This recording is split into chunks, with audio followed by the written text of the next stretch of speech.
a real honor for me because I not only get to introduce an amazing woman, I get to introduce a former teammate of mine on the U.S. Women's National Team. She is a World Cup winner, an Olympic gold medalist, and is the CEO, of course, of the Center for Sport and Human Rights. Put your hands together for Miss Mary Harvey!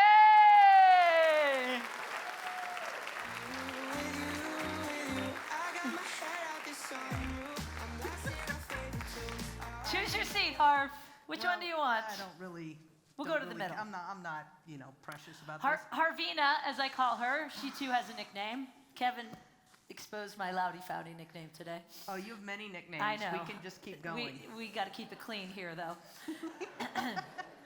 But Harvina just told me, tell them. I don't want to steal the thunder. Tell them what you just. This is the first time I've been back in Colorado Springs, I think, since a training camp in 1989. With the U.S. team. With the U.S. team. I was living and playing in Germany. I got a call from our coach, Anson Dorrance. Hey, come in for this training camp. We're looking at goalkeepers. So I fly in. This training camp was at the Air Force Academy, where nothing works because we're at altitude and our legs don't work and our lungs don't work and everything else. And I go from this training camp here, where I go from not even being on the radar to winning the starting job on the U.S. Women's National Team in 1989. Hey! So, good vibes from Colorado Springs right there. All right, Harv, tell everyone what you're going to announce about the Bill of Rights. I might have stolen a little bit of your thunder yesterday, but it's amazing what y'all are doing, so tell them, please. Well, okay, so to get to the punchline, there's a little bit of context.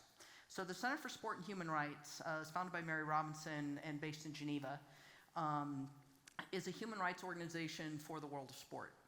And one of the things that we've been able to do is through a generous grant from the Oak Foundation, is we've been able to start a program in 4 host cities for the 2026 World Cup. Yep.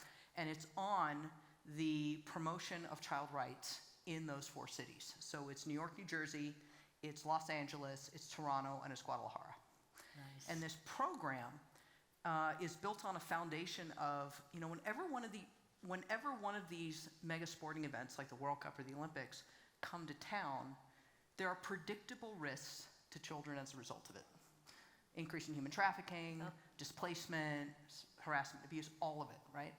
So this is knowable. It happens every single time we do one of these events. So what we do at the center is we've developed a tool where cities can now benchmark how prepared are we for these risks and what can we do to engage with stakeholders in communities. So that's, the cities, so the city municipal government, in the case, the state government, city government, but also all the stakeholders. So a lot of your organizations that you represent here, grassroots organizations that are doing work around sport and children's rights in these municipalities, we convene and we bring them all together. And we say, okay, what do we know about how to prevent risks, harms from happening to kids as a result of staging this event? And then from that foundation of, prevention of harm, which is where we always start, now we have a chance to talk about children's voice in decisions that affect them, which gets to the Bill of Rights, right? When we talk about number 7, right? Or number 5. So it's being able to enable children's rights voice, so the voice of children and also agency. So knowledge of their rights and claiming those rights and having a voice in decisions that affect them, be it World Cup legacy programs or just policies that are being enacted. Right. So let's get to Aspen. That work around children's rights, that's the Bill of Rights. I mean, it is basically the line between what is, enablement of children's rights and human rights and what the Bill of Rights proposes.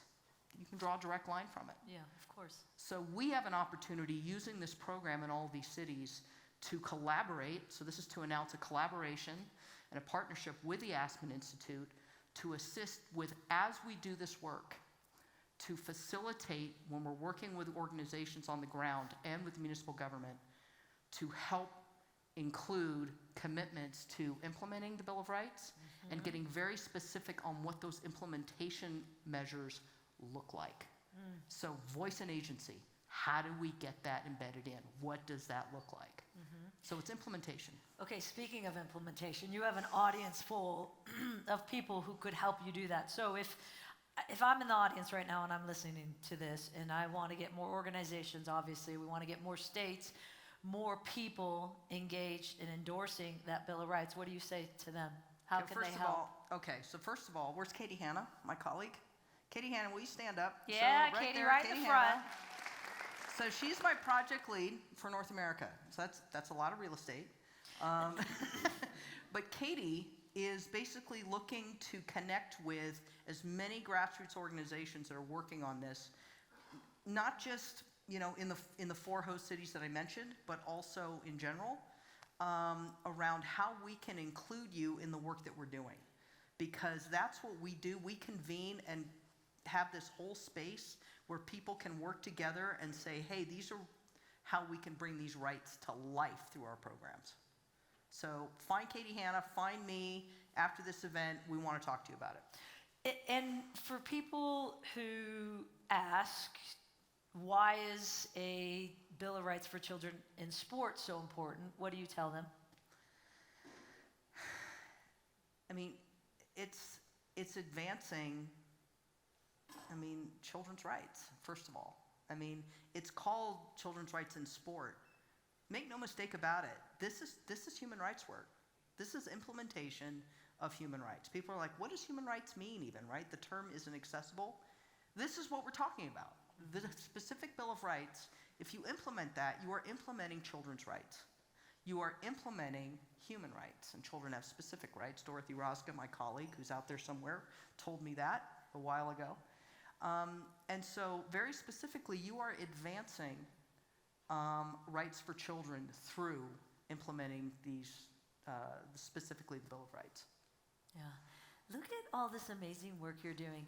Here, Harv was our goalkeeper who used to tell us, it's a bad day to be German as we were playing Germany. People don't need to know that. People don't need to know that. She just said, it's a bad day to be German. Do we want to start talking about trash talk that you said out in the field? We can go there. And we can here, do this all day. now she's like in charge of all this organization in terms of human rights, helping with the Children's Bill of Rights, helped build out the legacy plan for the 2026 World Cup. And so I'm just proud that I'm your teammate and I can hang off your coattails, my friend. Oh, please. Keep on crushing it. Big round of applause for Mary Harvey. All right.